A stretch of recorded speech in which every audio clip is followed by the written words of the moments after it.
Hi everybody, this is Vera Nazarian. I'm coming to you from TagCon 2025, Ride the Pegasus. And I'm going to be reading for you today. This is going to be a very funny reading because this book, Pride and Platypus, is part of my very hilarious series called Supernatural Jane Austen. Now, I started writing these books back in like 2010. I think my first one came out in early January of 2010, and that was Mansfield Park and Mummies.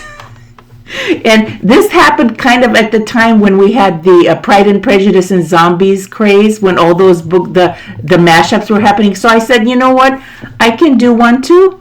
And so I did Mansfield Park and Mummies, and it was out there, and it was hilarious, and it had monsters and, every possible supernatural monster you can imagine, zombies, vampires, whatever, everything's stuck in there. And, of course, the mummies, Egyptian mummies were in there.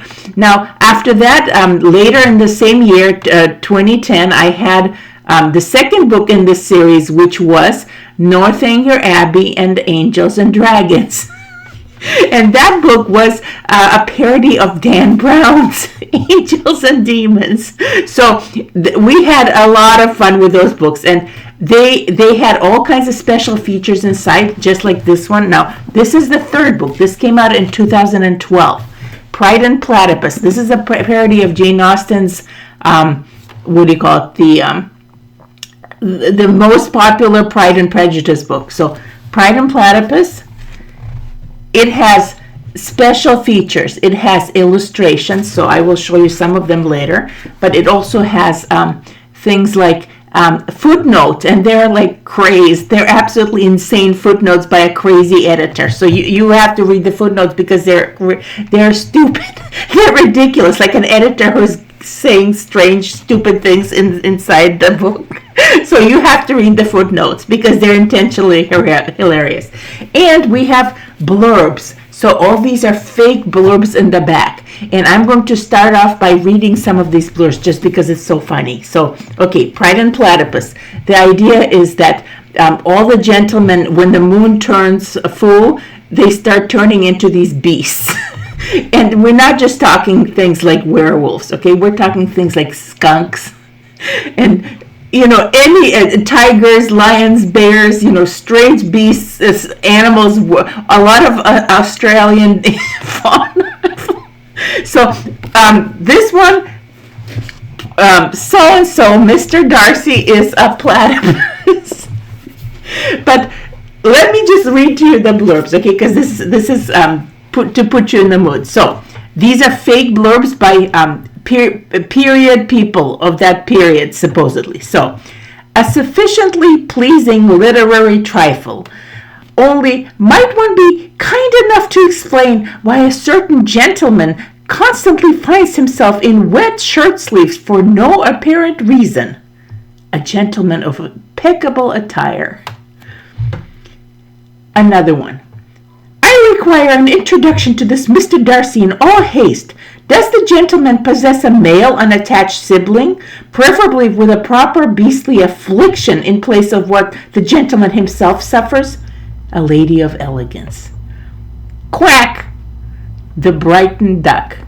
And the Brighton Duck is a very important character in these books. It crosses all across the different books in the series. Okay, here's another one.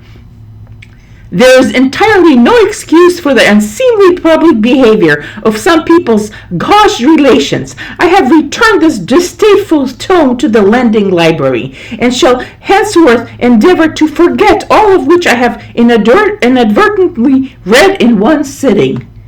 A gentleman of distinction. Another one. An outrage indeed, my own person and relations to be thus referenced in this vile compendium of vulgarity. Why, this is not to be borne. Also, I recommend emu oil for polishing wooden surfaces. A certain lady of Rosings. Another one. I have been placed in numerous sequels adored and worshipped by millions, scrutinized, analyzed, satirized, undressed, dressed again, and soaked in various water reservoirs, and parodied in every manner possible, but never quite so audaciously as in this tome. Fitzwilliam Darcy. He loved his own story.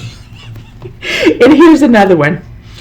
The gentleman with the satirical eye is being entirely too modest. Furthermore, for inexplicable reasons, he has also been seen in more wet shirt sleeves than all the Royal Navy on the high seas and the House of Lords after London downpour. And yet I am unable to understand the mystery behind it. Miss Elizabeth Bennet. And here's a really classic one. I would have it known that in my present condition I am not altogether concerned with pollution. A shade of Pemberley. And so on and so forth. These are the blurbs in the back, and you can see them on the actual paperback, and they do come inside the ebook. So, but I'm going to start reading, and I'm going to read about 1 or 2 chapters for you. They're pretty short, but you'll get the point. So, Pride and Platypus, Mr. Darcy's Dreadful Secret. That's the subtitle. By me and Jane Austen. So we share the honors in this one. Chapter 1. It is a truth universally acknowledged that when the moon is full over Regency England, the gentlemen are all subject to its curse. It is a particular monthly affliction, inducing them to take on various unnatural shapes, neither quite demon nor proper beast, and in those shapes to roam the land, to hunt, murder, dismember, gorge on blood, consume haggis and kidney pie, gamble away familial fortune, marry below their station and below their stature when the lady is an Amazon, vote wig, perform sudden and voluntary manual labor, cultivate orchids, collect butterflies and Limoges snuff boxes, and perpetuate other such odious evil unless properly contained. And thus, as the first pale rays of Selene's silver sphere illuminates the celestial velvet of the night, they turn. Baronets and dukes, earls and marquises, counts and princes, lords and squires, high and low, regardless of fortune, shedding skin and inhibitions, breaking bones and genteel habits, and fine china and porcelain, distending into strange unnatural musculature and contorting into bestial forms, growing nails and claws and teeth, fur, scales, feathers, gristle, hide, or peculiar additional appendages, becoming monstrous beings of savagery and grim wonder. Woe to any who might encounter them thus, and woe 1,000-fold to any who might in such a state encourage them. Fortunately, as a rule, the gentlemen are safely restrained indoors for their transformation. They are locked up discreetly in deep cellars or family crypts, caged behind thick iron bars and swaddled in heavy links of chain in custom bedrooms, in parlors, and hidden estate alcoves. Some are even bound and manacled to stone walls of ancient dungeons and converted for just such use, while being closely observed and ministered to by their closest kin or loyal servants. For as long as this devious pallid orb illuminates the night heavens, they remain thus, and only the golden rays of Helios, the bright luminary of morning, can return them to their human form. Alas! There is no antidote for this manly affliction. There is no succor or respite from month to month, and there are no exceptions. Indeed, even the regent himself is not immune. All that remains is for the pious to pray and for the ladies to speculate, for it is a rare amusement indeed to discuss the advantages of each gentleman based on the supposed nature of his affliction and manner of private confinement. in conjunction with the more pleasant expectations of his income and inheritance. Now, it is also a truth universally acknowledged that a single man in possession of a good fortune, bound by the usual gentleman's affliction, must be in want of a wife. However little known the feelings of or views of such a man may be on his first entering a neighborhood, this truth is so well fixed in the minds of the surrounding families that he is considered the rightful property of someone or other of their daughters, even though it is precisely such a man that might also harbor a dreadful secret. "My dear Mr. Bennet," said his lady to him one day, "have you heard that Netherfield Park is let at last?" Mr. Bennet replied that he had not. "But it is," returned she, "for Mrs. Long has just been here, and she told me all about it." Mr. Bennet made no answer. It was only a week till the full moon, and his customary leonine languidity was beginning to make its presence felt, foreshadowing other related symptoms. "Do you not want to know who has taken it?" cried his wife impatiently, affronted more than usual by the sight of her excessively absent-seeming husband, and the promise of what was yet to come. "You want to tell me, and I have no objection to hearing it." This was invitation enough. "Why, my dear, you must know Mrs. Long says that Netherfield is taken by a young man of large fortune from the north of England. He came down on Monday in a chaise and four to see the place, and was so much delighted with it that he agreed with Mrs. Norris immediately. He is to take possession before Michaelmas. Some of his servants are to be in the house by the end of next week, and in advance of his other possessions comes a very sturdy and generously proportioned iron cage." "What is his name?" "Bingley." "Is he married or single?" "Oh, single, my dear, to be sure. A single man of large fortune, 4,000 or 5,000 a year, and a grand impressive cage. What a fine thing for our daughters, for our girls." "How so? How can it affect them? Do you intend to incarcerate them monthly alongside this gentleman?" "Oh, my dear Mr. Bennet," replied his wife, "how can you be so tiresome? You must know that I'm thinking of him marrying one of them." "Is that his design in settling here?" "Design? Nonsense! How can you talk so? But it is very likely that he may fall in love with one of them, and therefore you must visit him as soon as he comes, and well before the affliction takes its odious hold of the both of you." "I see no occasion for that. You and the girls may go, or you may send them by themselves, which perhaps will be still better, for as you are as handsome as any of them, Mr. Bingley may like you the best of the party, in which case I will naturally have to call him out. Fur will fly, and there will be all manner of sanguine unpleasantry." "My dear, you flatter me. I certainly have had my share of beauty and cage duels, but I do not pretend to be anything extraordinary now. When a woman has 5 grown-up daughters, she ought to give over thinking of her own beauty. In such cases, a woman has not often much beauty to think of." "But, my dear, you must indeed go and see Mr. Bingley when he comes into the neighborhood. Consider your daughters. Only think what an establishment it would be for one of them. Sir William and Lady Lucas are determined to go merely on that account. Indeed, you must go, for it will be impossible for us to visit him if you do not." "You are over scrupulous, surely. I dare say Mr. Bingley, with his grandiose crate, will be very glad to see you, and I will send a few lines by you to assure him of my hearty consent to his marrying whichever he chooses of the girls, though I must throw in a good word for my brave little Lizzie." "I desire you will do no such thing. Lizzie is not a bit better than the others. I am sure she's not half so handsome as Jane, nor half so good-humored as Lydia, but you are always giving her the preference and letting her tend to the padlock and bars of your confinement room."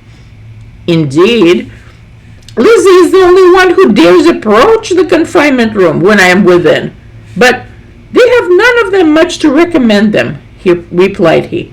They are all silly and ignorant like other girls. But Lizzie has something more of quickness than her sisters, and a great deal more courage. Mr. Bennet, how can you abuse your own children in such a way? You take delight in vexing me. It must be the odious moon making you so beastly already. You have no compassion for my poor nerves. You mistake me, my dear. Unlike you, the moon is impotent in the daytime, and I have a high respect for your nerves. They are my old friends. I have heard you mention them with consideration these last 20 years at least. You do not know what I suffer. Consider what I suffer in the moonlight, behind 2-inch thick iron bars. Now, I hope you will get over it and live to see many young men of 4,000 a year come into the neighborhood, bringing with them enough sturdy metal enclosures to fill a zoo. It will be no use to us if 20 such should come, since you will not visit them. Depend upon it, my dear, when then there are 20, I will visit them all, if only to appraise the structural integrity of their containment. One learns a great deal from observation of other such contraptions to benefit one's own. Mrs. Bennet could verily speak nothing to that, only open her mouth and wring her handkerchief. Mr. Bennet was so odd a mixture of quick parts, sarcastic humor, reserve, and caprice, that the experience of 23 years had been insufficient to make his wife understand either his affliction or his character. Her mind was less difficult to develop. She was a woman of mean understanding, little information, and uncertain temper. When she was discontented, she fancied herself nervous. The business of her life was to get her daughters married. Its solace was visiting and news. Her single favorite nemesis was the dreadful luminary in the night heavens, the odious moon. Chapter 2. Before the moon could fatten even by a sliver, Mr. Bennet was among the earliest of those who waited on Mr. Bingley. He had always intended to visit him, and timed it rather well, down to the last with the lion's distinctive indolence, always assuring his wife that he should not go. Indeed, till the evening after the visit was paid, she had no knowledge of it, and fussed exceedingly at every window, making repeated adjustments to curtains against that wicked illumination. The visit was eventually disclosed in the following manner. Observing his second daughter employed in trimming a hat, he suddenly addressed her with an unmistakable hint of a rumbled purr. I hope Mr. Bingley will like it, Lizzie. We are not in a way to know what Mr. Bingley likes, said her mother resentfully, particularly displeased to hear the lion's familiar deep undertone. Since we are not to visit. But you forget, Mamma, said Elizabeth, that we shall meet him at the assemblies directly after the full moon, and that Mrs. Long promised to introduce him. I do not believe Mrs. Long will do any such thing. She has 2 nieces of her own. She's a selfish, hypocritical woman with a mangy boar or possibly hyena to tend to every month. So I am told. But of course she would never admit such a thing of her spouse, and I have no opinion of her.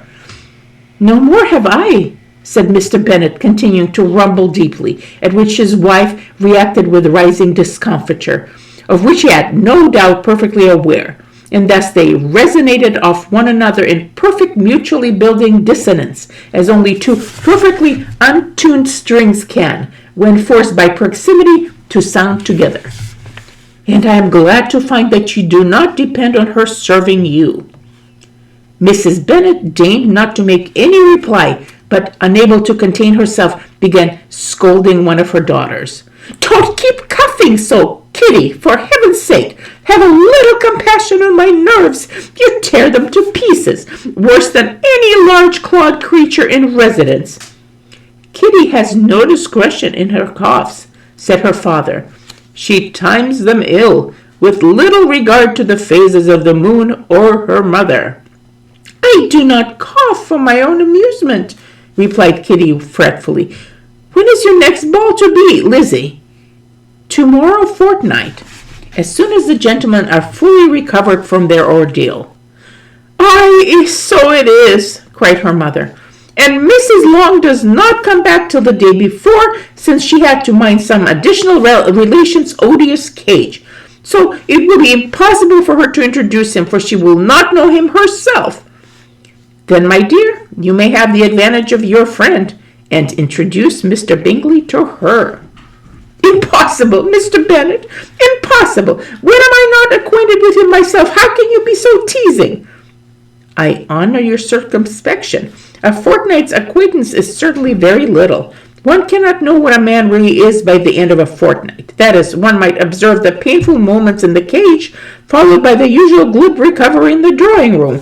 But the true depths remain occluded from even the most discriminating eye and the most tattling tongue. But if we do not venture, somebody else will. And after all, Mrs. Long and her daughters must stand their chance. Therefore, as she will think it an act of kindness, if you decline the office, I will take it on myself." The girls stared at their father. Mrs. Bennet said only, "Nonsense, nonsense!"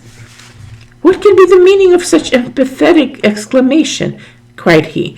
"Do you consider the stressful art of introduction as nonsense? I cannot quite agree with you there. What say you, Mary?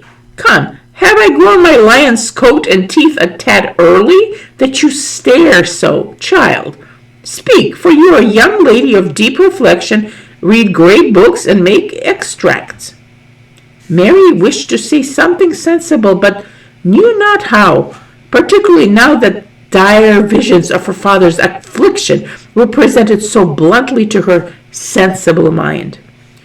"While Mary is adjusting her ideas," he continued, "let us return to Mr. Bingley." "I am sick of Mr. Bingley!" cried his wife. "I am sorry to hear that. But why did you not tell me that before? If I had known so much this morning, I certainly would not have called on him.